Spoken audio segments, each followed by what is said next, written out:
Dius que, tot i que sona paradoxa, no significa vida. Noa Igon, una jove valenciana que patís 7 malalties rares i que s'ha convertit en un referent en la lluita per la visibilitat i els drets de les persones que pateixen aquestes malalties minoritàries. Noa, t'agraïs moltíssim que estigues avui ací. Estem molt a prop de l'Hospital de la Fe. Què significa la fe per a tu? Doncs jo sempre dic que Xabela Vargas deia que ella sempre tornava als llocs on havia estimat la vida, no? I jo sempre torno ací perquè la fe m'ha tornat la vida.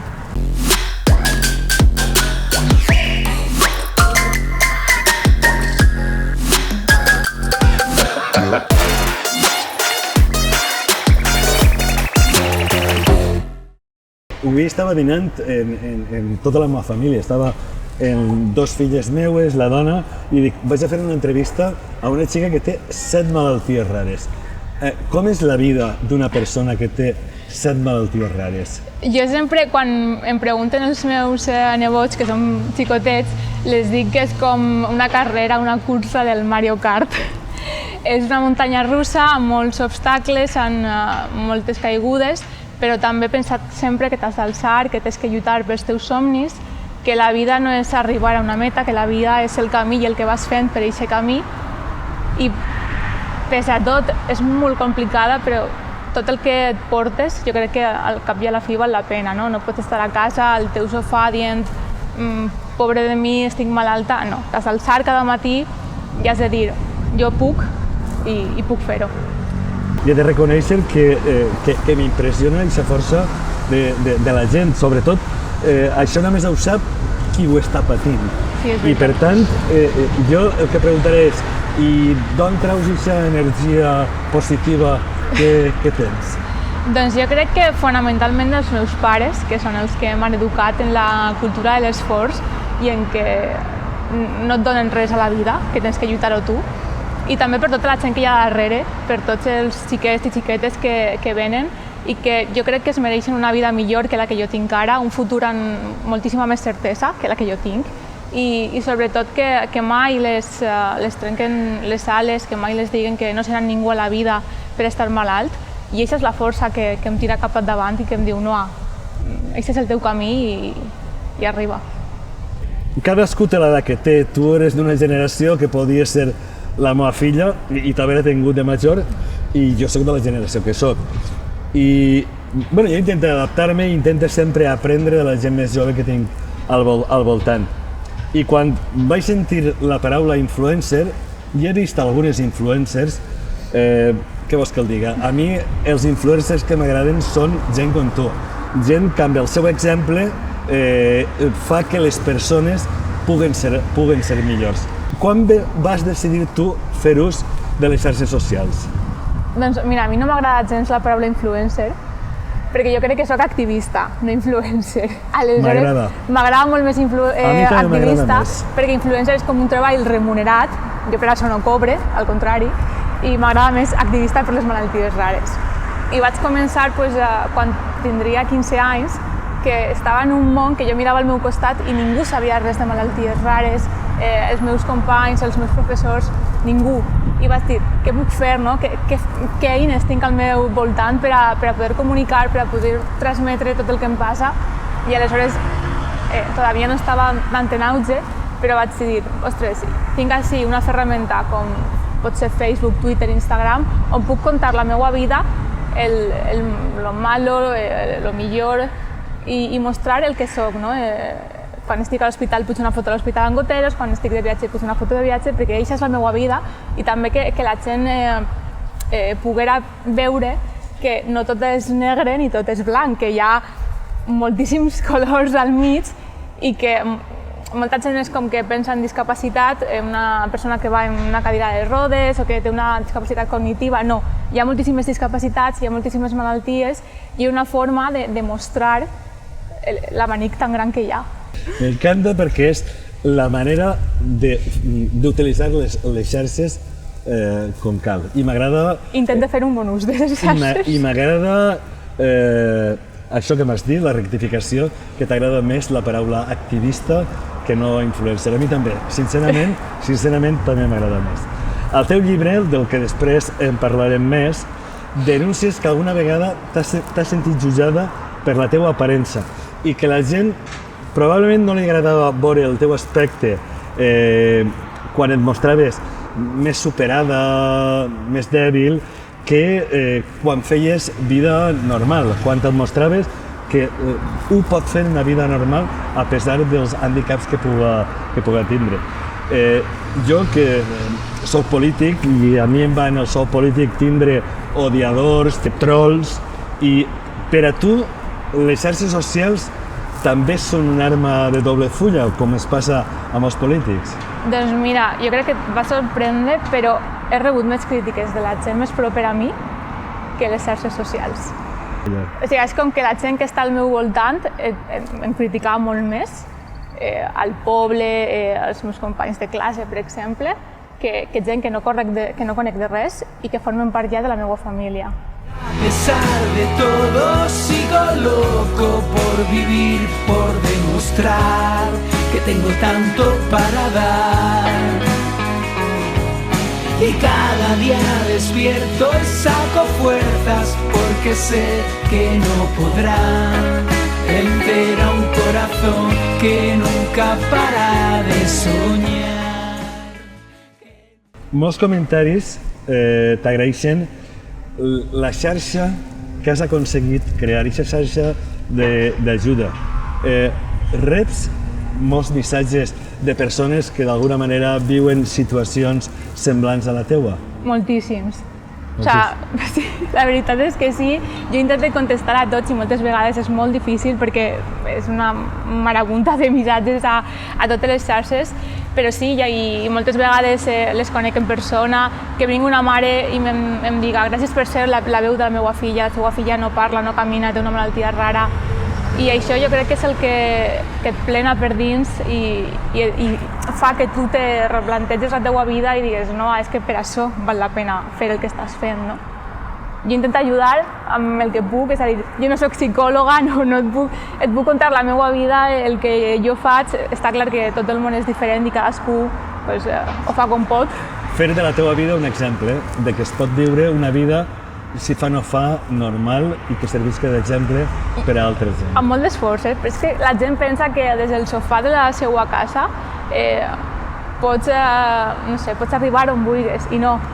Has d'alçar, moure el cul i dir si vull estudiar, tinc que estudiar i si vull tindre un treball, tinc que treballar per aconseguir-ho, no? Encara que tinc una malaltia, jo no vull que em diguin pobreta o que em parlen des del victimisme, no, jo parlo des del meu realisme, des de aquesta és la meva vida, però què puc fer amb la vida que m'ha tocat viure? Este és el teu llibre, ¿De qué dolor son tus ojos? En el llibre diu que les teves prioritats no són quedar-te sense entrada per a un concert d'estiu, sinó tan fàcil, tan clar com sobreviure. Que el teu ronyó seguisca funcionant, que l'analítica isca bé, que no perdes pes.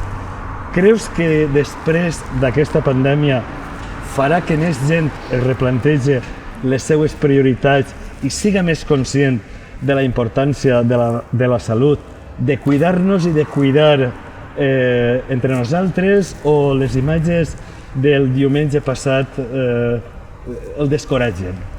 Fa un mes t'haguera dit, o sigui, fa un any t'haguera dit que sí, ara et dic que no. Ara dic que no. La gent no ha après res d'aquesta pandèmia, jo crec que seguim sent els més egoistes del món, que es dona igual l'altra persona. Mentre jo estiga bé, a tu el que et passa em dona igual, i jo crec que no he anat... És que veus les imatges i a mi em dona vergonya, tant sent jove com més gran, i és indignació. Jo veig i és indignació absoluta perquè jo he estat així ingressada en plena pandèmia, he viscut com els sanitaris es deixaven la pell i el que no era la pell per lluitar i per treure això cap endavant, i és molt trist que la gent li doni igual. La meva tia ha mort també per Covid i te replanteges moltes coses, no? Nosaltres, els malalts crònics, vivint quasi confinats, és a dir, per a mi el confinament no va ser res nou perquè jo l'estar a casa és algo normal per a mi, no? I quan la gent posava el crit al cel de no, és que tinc que estar a casa. I què passa que estàs a casa? Estàs bé, estàs amb la teva família, no passa res per estar a casa, no? És el que tenim que fer com a societat i fer aquest esforç. I ara les imatges que veus, pues... I tu què diries que falla? Falla la política, fallen els mitjans o fallem? Fallem nosaltres. Fallem nosaltres. Fallem nosaltres, sí. Fallem nosaltres. Jo també opino com tu. De vegades tenim la pulsió d'intentar buscar un culpable, però al final el culpable l'hem de buscar... Som nosaltres mateixos. A nosaltres. Aquesta responsabilitat individual és la que té que tindre cadascú, no? De dir, jo em quedo a casa, o sí, amb les mesures de precaució, la mascareta i tot això, però és que està en cadascú de nosaltres, no podem tirar la culpa al govern de tal, no. Sí, lo fàcil... Lo fàcil és això, és dir, no, és culpa de l'altre, no és culpa de l'altre. Lo fàcil és trobar culpables, però i lo difícil és... Fer l'autocrítica és el difícil. Exacte, i assumir la responsabilitat. Estic completament d'acord i jo crec que això és una de les coses que hauríem d'ensenyar als nostres fills dia a dia.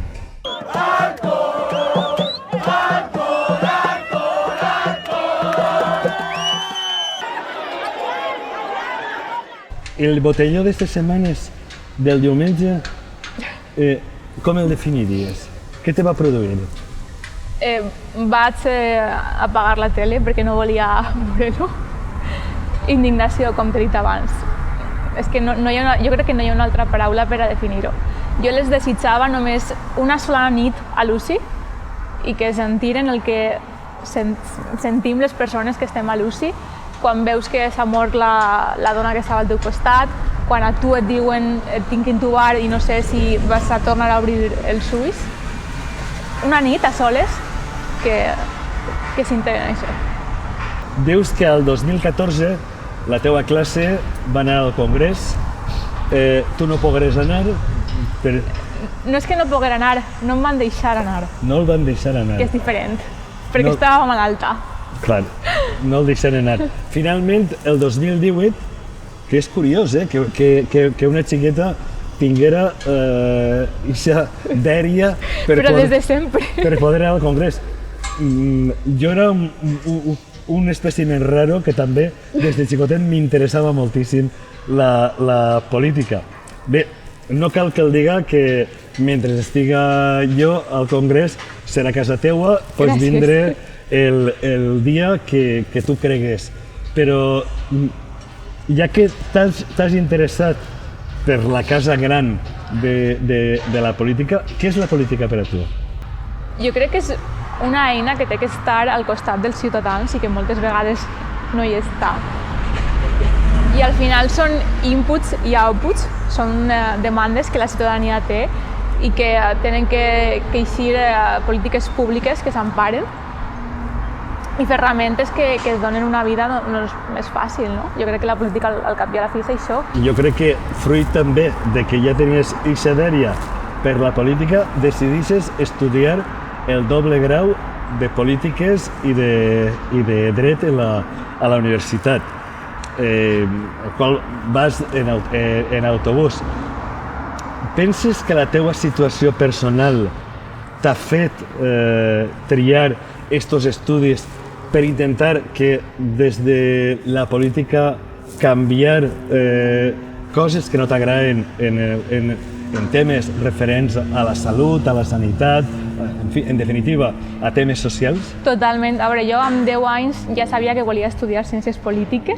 En quants? 10 anys. Mare de Déu. Jo anava als plens del meu poble, agafava la meva iaia i deia ven amb mi per a no anar soles i m'agradava moltíssim sempre. O sigui, jo desajunava amb els tertulians de política, no veia els dibuixos, no m'agradava. Als 10 anys no veies dibuixos? No, mai, no he vist mai, no m'agradaven. Jo veia les tertúlies polítiques, però era el que m'interessava. I sempre he volgut estudiar Ciències Polítiques i quan vaig veure el doble grau de Dret i Ciències Polítiques dic, amb això tens una cultura general, et dona un brevatge molt ampli per a un futur, per a poder dedicar-te des de les institucions a poder canviar les coses. Ja que la vida no m'ha donat la intel·ligència per ser metgessa o infermera, doncs jo crec que des d'aquestes institucions, des de la política, també es poden canviar les coses. Mientras que la curva europea de inversión en investigación en los últimos 8 años ha crecido muy poco, pero lo ha hecho, la curva española es más pesimista. Solo encontramos una ligerísima subida en 2018 y es tan solo del 0,03. Eso hace que los que buscan financiación en España no la encuentren. En la Unió Europea destinen el 3% invertit en ciència, en I+D+I, i així només destinem l'1,24%. És a dir, aquest decalatge és absolutament insuportable i alguns sempre diuen que ens hem d'acostar a això. A tu, per exemple, t'hem vist participar en iniciatives solidàries per a recaptar diners per a l'Institut d'Investigació Sanitària de la Fe. Necessitem caure en accions solidàries individuals com la teua per a compensar i visibilitzar aquesta falta de recursos que no arriben a la ciència com haurien d'arribar? Mira, a més, la torre d'investigació és aquesta, és la primera. Ah, sí? Sí, aquesta és la torre d'investigació. Jo crec que el paper fonamental de l'Estat és cobrir aquesta part, aquestes despeses de la investigació, que està molt bé que jo puga recaudar fons, però està clar que si recaude 2.000 euros no van a ningú lloc. És més la visibilitat que puc donar que no el diner en si, no? Aleshores, jo crec que l'Estat sí que té que aportar molt més i que està molt bé que sobre el paper diguen que estem d'acord en la investigació, que sí, que cal investigar més o donar més suport, però a l'hora de la veritat, així tots els dimecres ixen els investigadors de la fe a manifestar-se perquè no tenen recursos, perquè no poden obrir línies d'investigació i no poden desenvolupar el que és la seva feina, que és investigar per a nosaltres, per a tota la ciutadania. I això és una de les feines pendents que tenim, Noa. Aconseguir que l'Estat arribi als estàndards europeus, a destinar el 3% del pressupost. És que sí que hi ha com un consens aparent de que tots pensen que sí, que és important invertir en ciència, però després no es materialitza això. Ninguna de les meves malalties s'estudia. Cap de les teves malalties no s'estudien. Per què no s'estudien? Perquè són molt poca gent i aleshores no és rentable. És molt fàcil, no? L'equació és molt senzilla. O sigui, diners, beneficis. Exacte. Solament hi ha un metge que s'està interessant per nosaltres i està a Màlaga i és privat. Jo em vaig operar allí i vaig lluitar molt amb la Conselleria de Sanitat perquè aquesta operació la pagara la Conselleria de Sanitat i ho va pagar perquè jo estava en el meu dret i no saps el que vaig lluitar per això, perquè era una operació que no es feia a l'estat espanyol en ningú hospital públic, no es feia així, no es feia en ningú hospital de la Comunitat Valenciana i la meva qualitat de vida depenia d'aquesta operació a Màlaga i jo em vaig operar a novembre a Màlaga. Per tant, la importància de que la sanitat pública tingui recursos perquè la sanitat pública no busca el benefici, sinó que busca el benestar. I sempre donant gràcies que jo estic viva gràcies a la sanitat pública en un altre país, estaria sota terra ja molts anys. Corprenedor el que acabes de dir, Corprenedor, sobretot per a aquells que estaven el diumenge per la nit de Botelló. Què penses, precisament, ara que m'has dit això, d'aixòs que parlen de models mixtes de sanitat a l'estil nord-americà? Jo conec molta gent als Estats Units que tenen part de les meves malalties i moren gent cada dia perquè no es poden pagar les operacions. I això és real, coneguem a molta gent, estem a un grup americà i parlem amb ells tots els dies i cada dia mor una persona de la meva edat perquè no pot pagar les despeses dels medicaments, de l'operació, de tot el que implica. Fa poquet, i gràcies a tu, perquè te vam conèixer per les xarxes, van començar a seguir-te i una de les vostres propostes, de les teues propostes, era que vos inclogueren també com a col·lectiu prioritari a l'hora de la vacunació. Nosaltres ens fèrem ressò de la vostra iniciativa, de la teua iniciativa, i vam presentar una proposició de llei al Congrés i justament estos dies es discutia una proposició també del Partit Socialista sobre malalties rares I nosaltres vam voler introduir aquella esmena que dia, bueno, és una esmena d'ara, d'avui, d'ara mateix, que igual no té sentit de si 3 mesos. I era la de que vos consideraren grup prioritari a l'hora de vacunar-nos. Malauradament no es va acceptar. Per què és important que vos vacunen ara ja? Jo quan lluite per això no lluite per mi mateix, és a dir, jo no estic demanant que em vacunen a mi ja la primera, no? Jo crec que hi ha un col·lectiu molt important que sí necessita la vacuna ara, malalts que estan de pulmó, per exemple, que si pillen la Covid és que no compten, i és que la necessiten ja i no estan vacunats. També els pares i mares o tutors de grans dependents que tenen malalties rares que tampoc estan vacunats. I jo crec que el risc que corren és molt, molt gran i tindrien que tindre moltíssima prioritat a l'hora de la vacunació, que no la tenen. Tot i que no va acceptar la nostra esmena, agarra el compromís ferm de fer-li present a la ministra de Sanitat esta setmana, la següent o la que siga. Jo crec que és una proposta molt raonable, crec que té més sentit que aquella gent que tingui algun perill la puguen vacunar abans que altres que tenen menys perill. Que facin un estudi amb les persones que la necessiten ja i que les vacunen, no? Jo crec que les malalties, siguen rares o no en tenen d'ideologia, i que aquelles persones que diuen que no, que mai es veuen la situació de tindre un familiar, un fill amb una malaltia rara, que necessita alguna cosa i les institucions li diguen que no.